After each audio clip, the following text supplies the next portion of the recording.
5.9, very important chapter that puts it all together.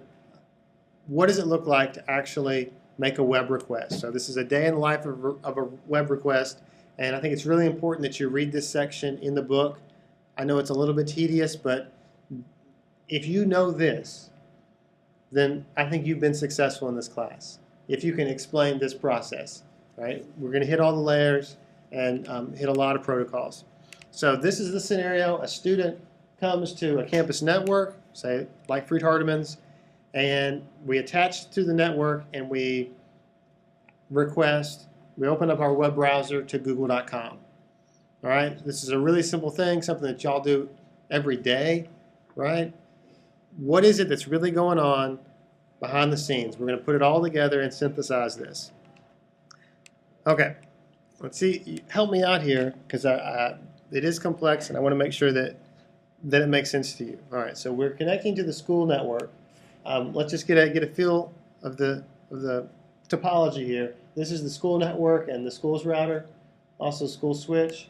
This is the school's ISP. Looks like it's Comcast. This is their router. They have some other routers and a DNS server.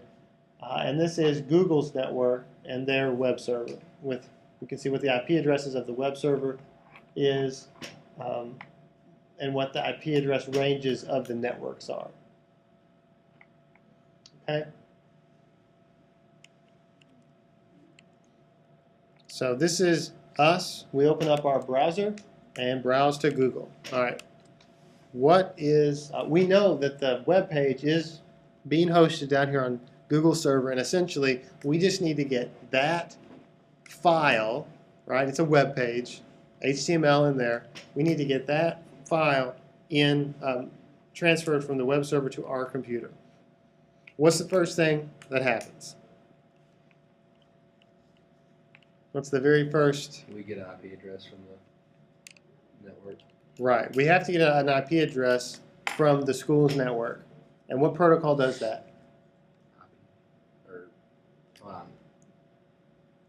What protocol allows us to automatically get IP address and other important network information? No, but it does start with a D. DHCP, right? So let's start here. Our router, we're going to assume, is running DHCP. So we need to connect to that DHCP server running on the router. All right, remember the stack? DHCP is encapsulated in a UDP packet, which is encapsulated in IP, which is encapsulated in Ethernet on physical. Okay, so we need to get our own IP address, the address of the first hop router, and the address of the DNS server. Let's use DHCP. So we create that packet as an Ethernet frame. All right. The Ethernet frame is broadcast on the LAN because we don't know where it's supposed to go. It's actually broadcast on the LAN and it's broadcast to the IP broadcast address, right? All ones, all 255s, because we don't know the IP address of the DHCP server or anything. We don't know anything. All right, so the DHCP server gets that because it's broadcast. The switch broadcast it because it was broadcast to the switch. What does this router running the DHCP server do? Returns back which one took it, accepted it. It offers some of this information. Well, it's going to have to decapsulate the packet, create a new DHCP packet, and send back the DHCP ACK that contains the client's IP address, the IP address of the first hop router, and the IP address of the DNS server. So that information that it really, really needs, right, in this DHCP acknowledgement. So that gets sent back to the client. And this is, right, just so we can get the information to connect to this local network. Again, this is sent in a frame, which is encapsulating a datagram, which is encapsulating a UDP segment, which is encapsulating a DHCP packet. which it has to decapsulate all the way up to get the information and configure the operating system of the computer correctly. So now the client has an IP address. It knows the name and address of its DNS server and the IP address of its first hop router, which is this guy's IP address. Yeah.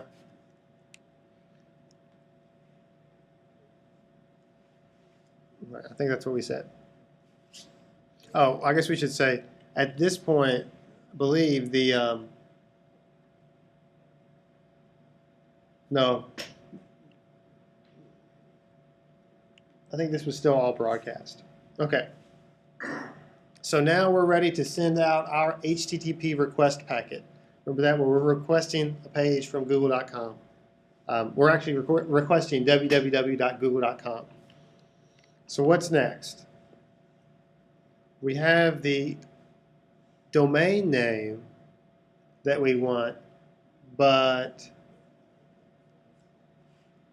we don't know the IP address. And what protocol do we use for that? DNS. All right, so we need to send a DNS query to our DNS server to figure out what's the IP address of this server. Again, we're assuming here we haven't cached anything. You know that's not realistic, but we want to take it from scratch, so that's what's going on. Okay.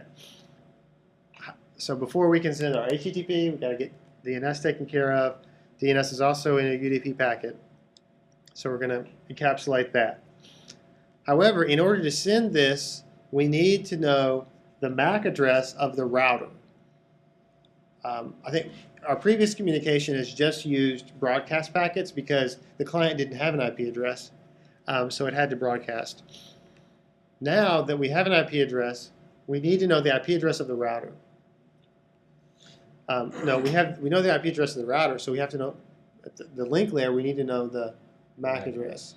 And ARP is the protocol, address resolution protocol, that handles that mapping between IP address and MAC. So we're going to do an ARP query to figure out what the MAC address of the router is, which will send back, the router will send back a ARP reply, which has the MAC address of the router. So now the client knows the MAC address of the first hop router, so it can send the frame containing the DNS query to that router. Yeah? So that will be sent. So we're going to create this DNS query, forward over the switch to the first hop router. Now we need to, that router is going to need to send this DNS packet out to the DNS server of our ISP.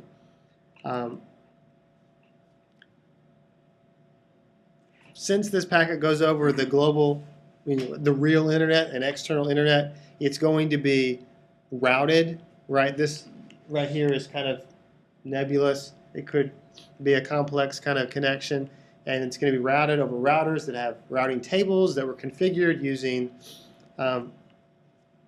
different protocols, BGP on the external, maybe RIP or OSPF on internal, or intra-AS, right? Eventually this DNS server in the Comcast network will get it. It will do the DNS thing, remember, which is going to do a recursive, may require a recursive lookup.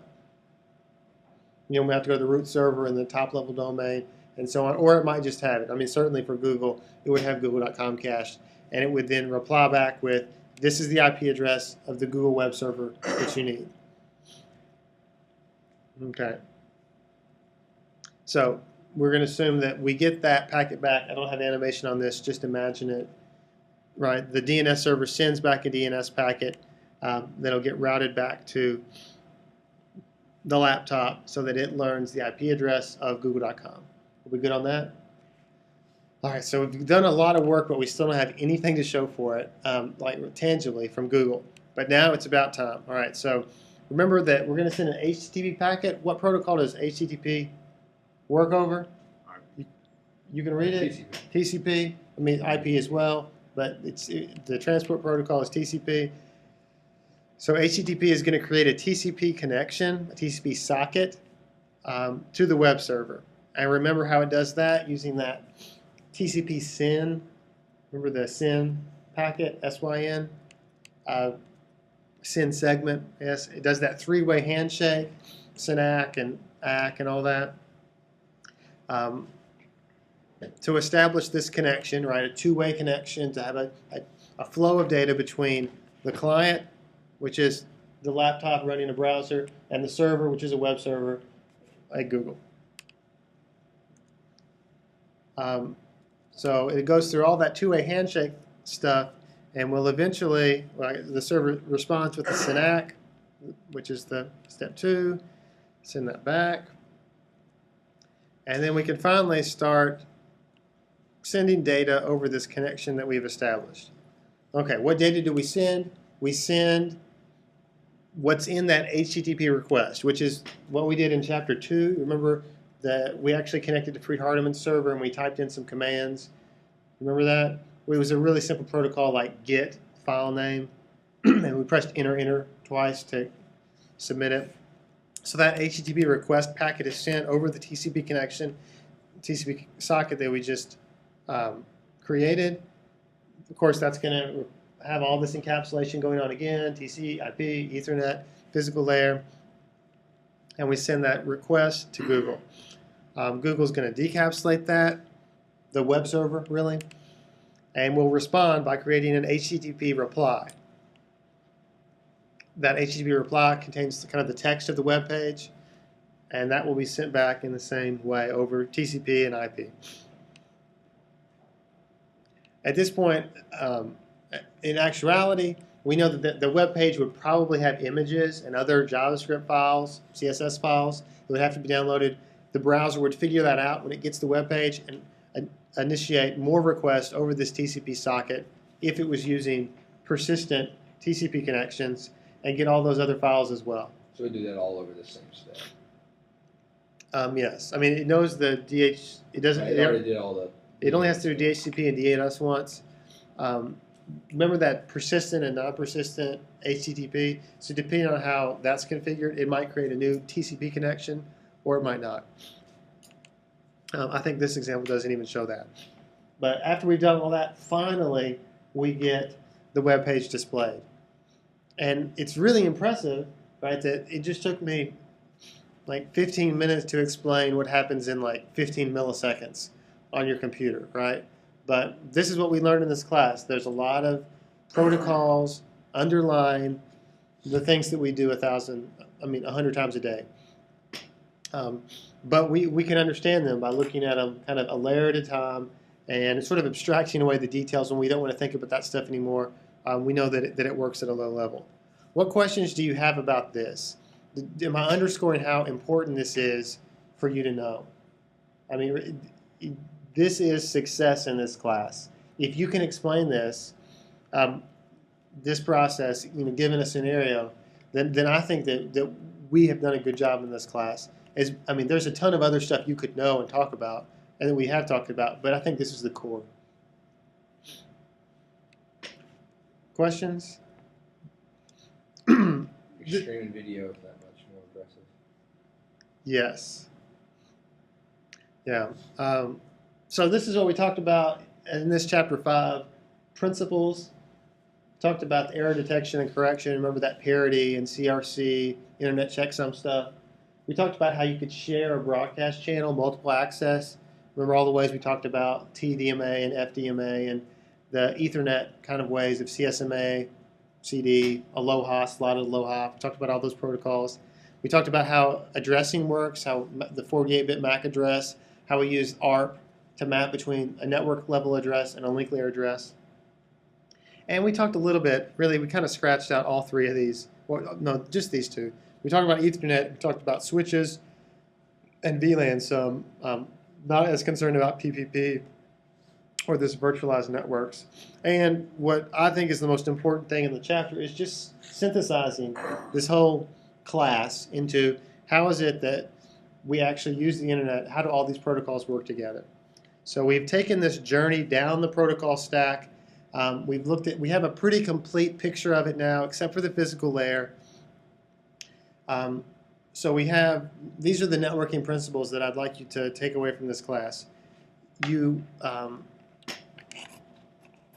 There are lots of other things we could talk about, and we will talk about some other things later on, like wireless issues. We're going to talk about security in your projects. There's a whole chapter in the book about multimedia networks, which is interesting, but we won't talk about it. But multimedia networks is audio-visual kinds of things, and how do you change your networking protocols to do that? So that's chapter 5. I think we made it. We could stop now and feel good about ourselves. We're going to keep going a little bit, but we've done a good job. And like I said, if you can understand this synthesis, then this is networking.